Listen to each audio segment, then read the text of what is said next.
Salam saudaraku yang dikasih oleh Tuhan kita Yesus Kristus. Kita bertemu kembali dengan satu pembahasan yang penting yang harus diketahui oleh semua orang, yaitu berkaitan dengan tema pertobatan. Pertobatan adalah langkah pertama yang kita ambil untuk menerima keselamatan Allah yang ditawarkan Allah kepada kita melalui Yesus Kristus. Perhatikan ayat-ayat yang akan saya bacakan di bawah ini di dalam Kisah Rasul pasal yang kedua ayat 36 sampai yang ke-38. Allah telah membuat Yesus yang kamu salibkan itu menjadi Tuhan dan Kristus. Ketika mereka mendengar hal itu, hati mereka sangat terharu. Lalu mereka bertanya kepada Petrus dan rasul-rasul yang lain, "Apakah yang harus kami perbuat, saudara-saudara?" Jawab Petrus kepada mereka, "Bertobatlah, dan hendaklah kamu masing-masing memberi dirimu dibaptis dalam nama Yesus Kristus untuk pengampunan dosamu, maka kamu akan menerima karunia Roh Kudus." Jadi pertobatan adalah langkah pertama yang sangat penting yang harus dilakukan oleh setiap orang yang percaya kepada Kristus. Pertobatan tidak hanya berbicara tentang merasa bersalah. Perasaan bersalah tentang dosa-dosa kita rasakan sebelum pertobatan, tetapi perasaan itu bukanlah pertobatan itu sendiri. Seorang yang bertobat pertama-tama merasa bersalah tentang dosa mereka, tetapi tak semua yang mereka bersalah itu benar-benar bertobat, ya. Tetapi tidak semua mereka yang merasa bersalah itu benar-benar bertobat. Di dalam Kisah Rasul pasal 24 ayat 25 dikatakan, menceritakan tentang seorang yang bernama Felix. Tetapi ketika Paulus berbicara tentang kebenaran, penguasaan diri dan penghakiman yang akan datang, Felix menjadi takut dan berkata, "Cukuplah dahulu dan pergilah sekarang. Apabila ada kesempatan baik, aku akan menyuruh memanggil engkau." Felix ketika mendengar kebenaran yang disampaikan oleh Rasul Paulus, dia merasa bersalah, tetapi dia tidak bertobat. Jadi pertobatan bukan hanya sekedar merasa bersalah tanpa ada tindak lanjutnya. Pertobatan bukan hanya sekedar menyesali bahwa Anda orang berdosa, hanya sebatas menyesali. Beberapa orang merasa sangat menyesal karena akibat dosa-dosa mereka, atau menyesal karena ketahuan atau ditangkap.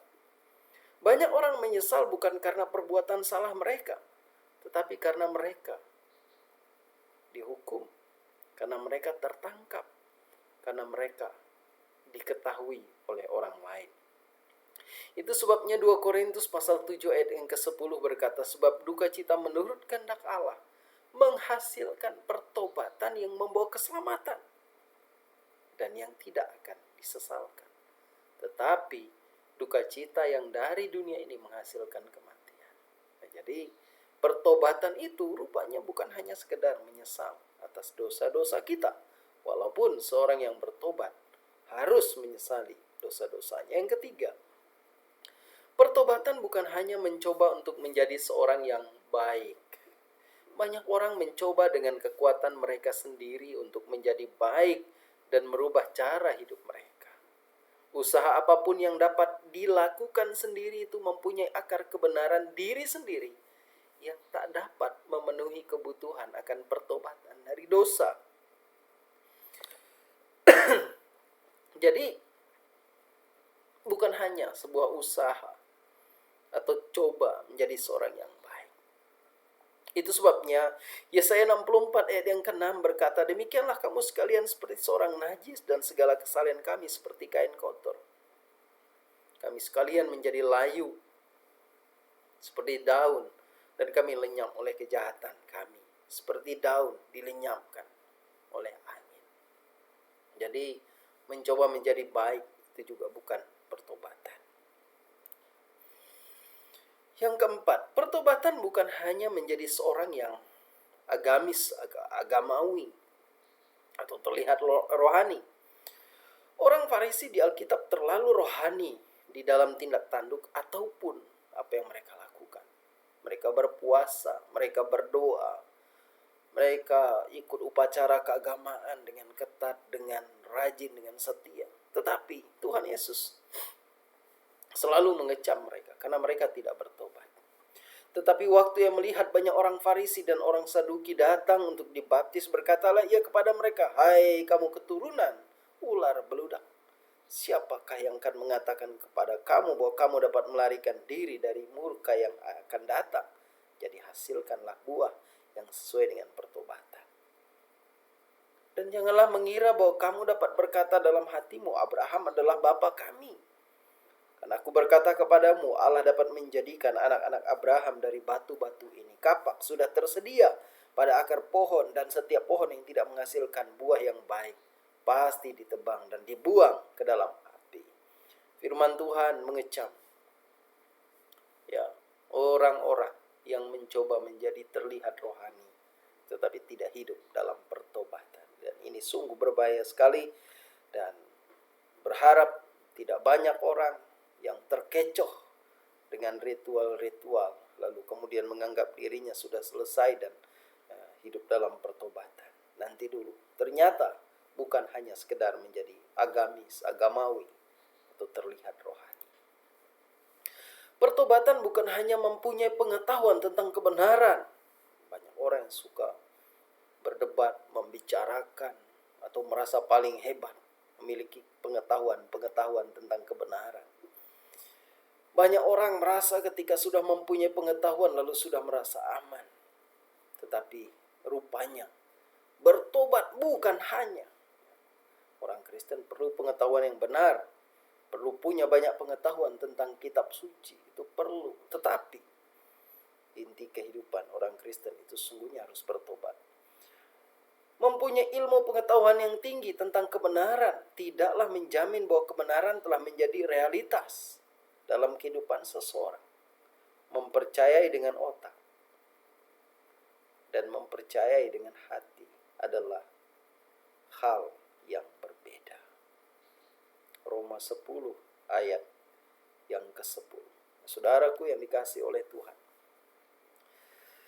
firman Tuhan di dalam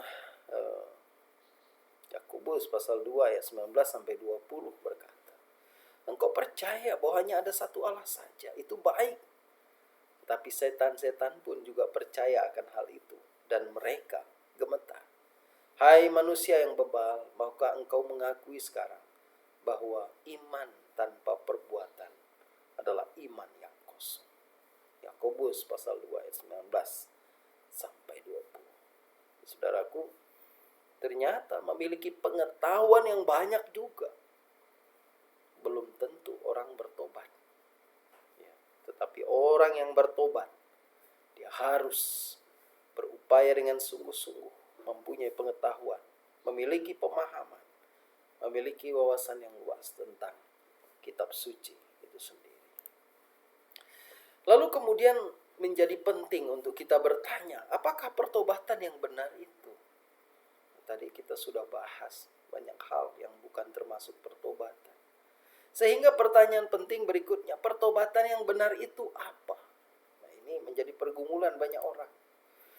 Yang pertama, pertobatan yang benar adalah menyesal pada Allah akan dosa-dosa Anda. Pertobatan yang benar adalah rasa penyesalan tidak hanya pada diri sendiri atau pada orang lain, tetapi yang pertama dan yang paling terutama adalah penyesalan yang sungguh-sungguh pada Allah.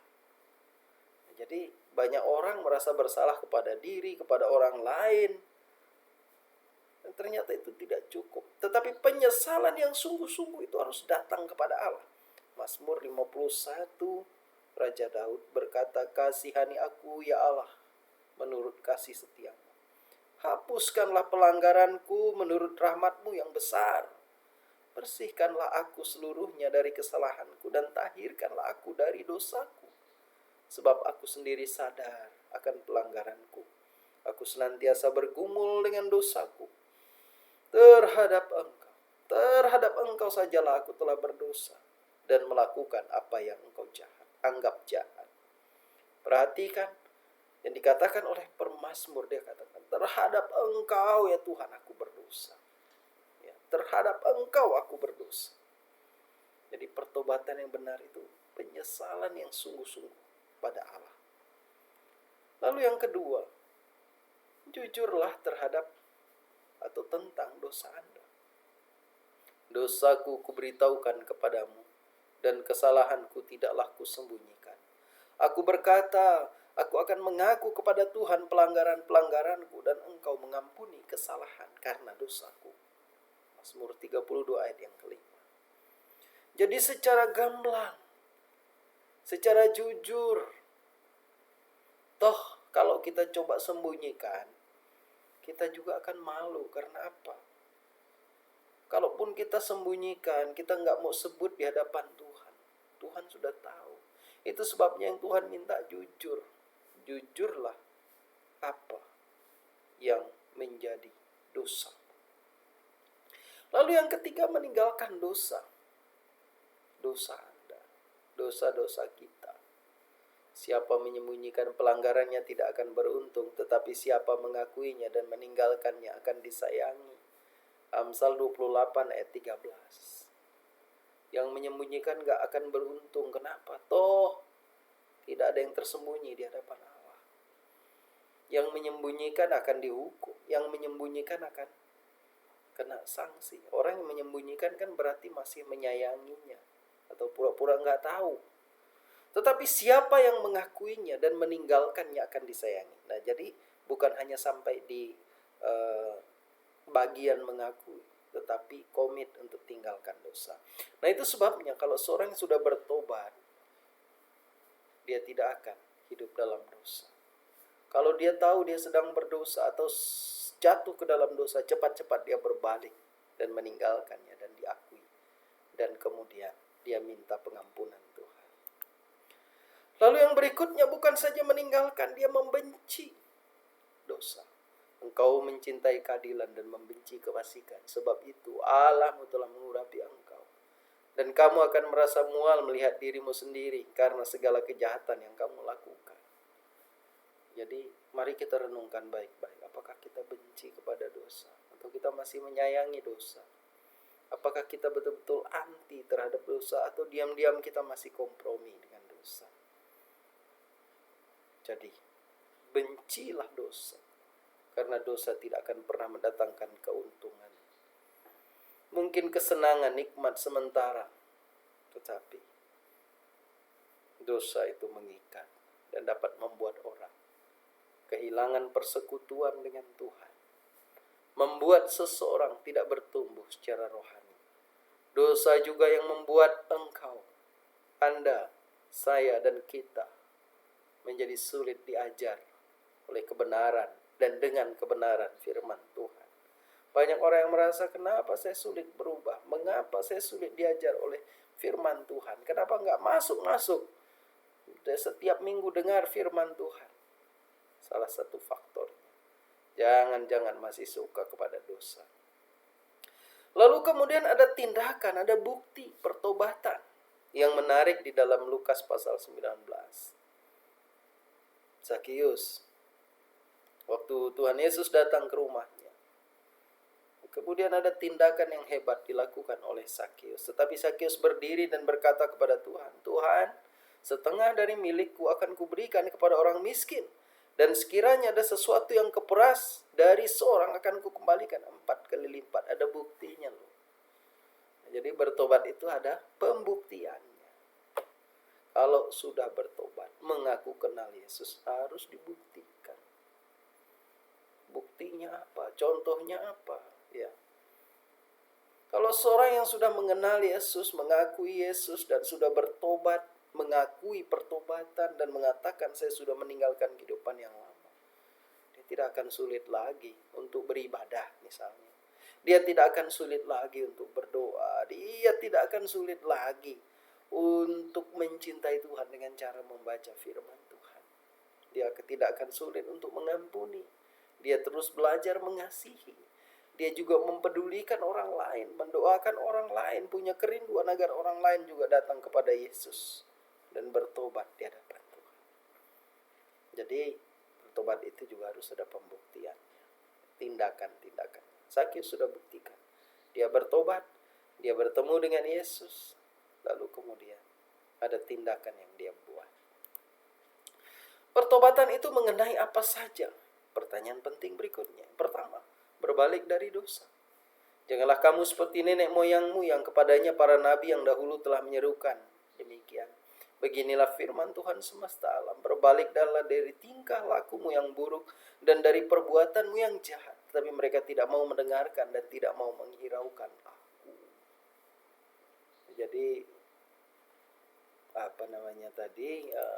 pertobatan itu mengenai berbalik dari dosa. Tadinya menghadap ke dosa, sekarang membelakangi dosa. Itu namanya berbalik ya. Arahnya diubah. Ya, betul-betul diubah. Lalu kemudian berbalik dari dunia. Orang yang bertobat itu orang yang berbalik dari dunia juga. Jangan kamu mengasihi dunia dan apa yang ada di dalamnya. Jika seorang mengasihi dunia, maka kasih akan Bapa tidak akan ada di dalam orang itu. Nah, ini menarik sekali. Apakah saudara yang hari ini tidak kebetulan melihat, menyaksikan apa yang saya sampaikan, masih mengasihi dunia? Kalau saudara mengasihi dunia, maka kasih saudara kepada Bapa nol. Jadi kasihilah Tuhan. Berbaliklah dari dirimu sendiri.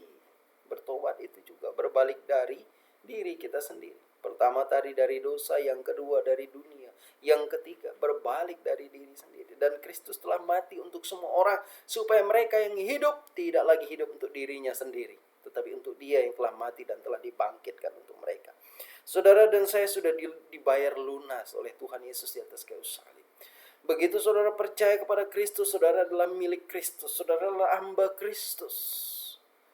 Jadi fokusnya sekarang bukan hidup kemauan diri sendiri, bukan dipimpin oleh diri sendiri, tetapi dipimpin oleh Kristus. Penyangkalan diri. Ya. Kalau saudara masih hidup, hidup saudara hari ini untuk Kristus. Jangan menyesal. Ya. Begitu Tuhan Yesus datang, begitu kita menghadap tahta pengadilan, lalu kedapatanlah kita, orang ini ternyata masih hidup untuk dirinya sendiri. Seluruh hidupnya di dunia hanya untuk dirinya sendiri, lupa untuk Tuhan. Berbalik dari iblis, nah ini jelas ya. Tidak ada seorang pun yang mau mengikuti iblis. Pada umumnya tidak ada orang yang mau ikut iblis di dunia ini. Tetapi kadang-kadang tanpa sadar ikut pola-polanya iblis. Nah ini mengerikan sekali. Itu sebabnya untuk membuka mata mereka supaya mereka berbalik dari kegelapan kepada terang dan dari kuasa iblis kepada Allah. Mata kita perlu dibuka. Jangan-jangan ketika kita merasa aman-aman dan baik-baik saja pola-pola iblis yang diikuti. Mata rohani harus dibuka supaya berbalik dari cara-cara, pola-pola, gaya dan semua metode yang iblis lakukan untuk menjerat orang. Nah, saudaraku, berbalik dari iblis. Lalu kepada siapa kita berbalik? Kita berbalik kepada Allah. Hidup untuk Kristus tadi. Sebab itu katakanlah kepada mereka, demikianlah firman Tuhan semesta alam. Kembalilah kepadaku. Demikianlah firman Tuhan semesta alam. Maka aku akan kembali kepadamu. Firman Tuhan semesta alam. Zakaria 1 ayat yang ketiga. Kembalilah kepada Tuhan, hai yang sudah jauh dari Tuhan. Kembalilah kepada Tuhan, hai yang sudah malas datang ke gereja. Kembalilah kepada Tuhan, hai yang sudah malas berdoa. Kembalilah kepada Tuhan, hai yang sudah malas baca Alkitab. Kembalilah kepada Tuhan, hai engkau yang mencintai dunia, mengasihi dunia, ya, mengejar uang dengan segala cara. Cinta akan uang, cinta akan harta, itu masalah besar. Ya. Itu sebabnya mari kita kembali berbalik kepada Allah. Lalu kemudian berbaliklah kepada kehidupan yang benar. Dan janganlah kamu menyerahkan anggota-anggota tubuhmu kepada dosa untuk dipakai sebagai senjata kelaliman, tetapi serahkanlah dirimu kepada Allah sebagai orang-orang yang dahulu mati tetapi sekarang hidup.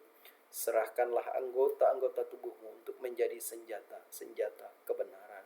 Hidupmu pakai untuk yang benar.